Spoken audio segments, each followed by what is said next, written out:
Chinese and Philippine flags fly together on a sunny morning on Tuesday, January 14, as the Philippine Coast Guard or PCG welcomes the China Coast Guard or CCG to Manila's shores for the first time in history. PCG Chief Admiral Joel Garcia leads the early morning welcoming honors for his counterpart, Major General Wang Tongchai, at the PCG headquarters at the Manila port area.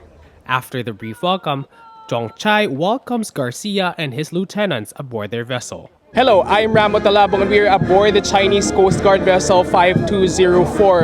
It is the first time ever that a Chinese Coast Guard vessel visited Manila and docked here. Aboard the vessel, the officials hold a 30-minute meeting behind closed doors as journalists tour the vessel's bow, where a turret and the boat's anchor are installed. What was once only visible through satellite imagery and zoom lens becomes real-life close-up. The morning ceremony ends with the officials descending back on land for afternoon talks, kicking off a 4-day port visit up until Friday, January 17. Talks begin on Tuesday afternoon and are followed by joint exercises on Wednesday and Thursday. On Friday, the CCG officials are sent home. The visit is in many ways a milestone for Philippine-Chinese relations. While it is the third meeting between the officials of the two coast guards, bringing a vessel straight to the coast of the country's capital, Manila, is a strong indication of how far Philippine relations with China have blossomed under the Duterte administration.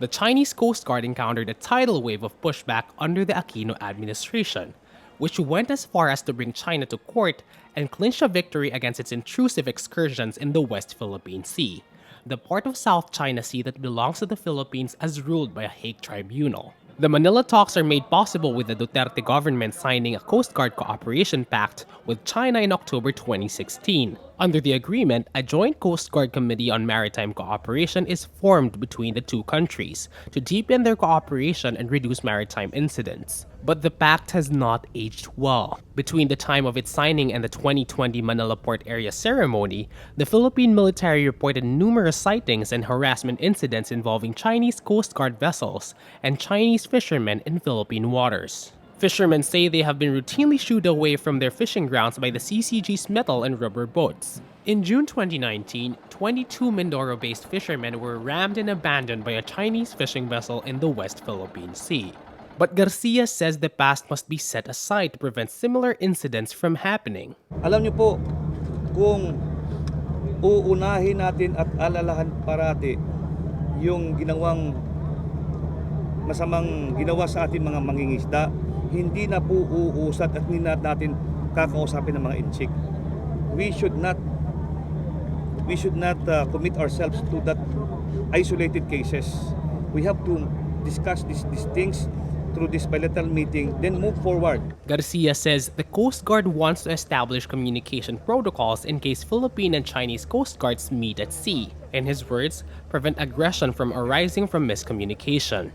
The Filipinos also want to discuss maritime infractions with their Chinese counterparts. These measures, he says, can only be achieved through good old diplomacy. Kahit may hidwaan po tayo, wala pong ibang solusyon kundi diplomasya. Wala pong ibang solusyon kundi pumunta tayo sa isang lamesa, mag-usap, harap-harapan, at sabihin natin na ating hinaing. This is the third meeting between Coast Guard officials of the two countries. Behind the scenes, the Philippines Department of Foreign Affairs has repeatedly sent diplomatic protests condemning incidents in the West Philippine Sea.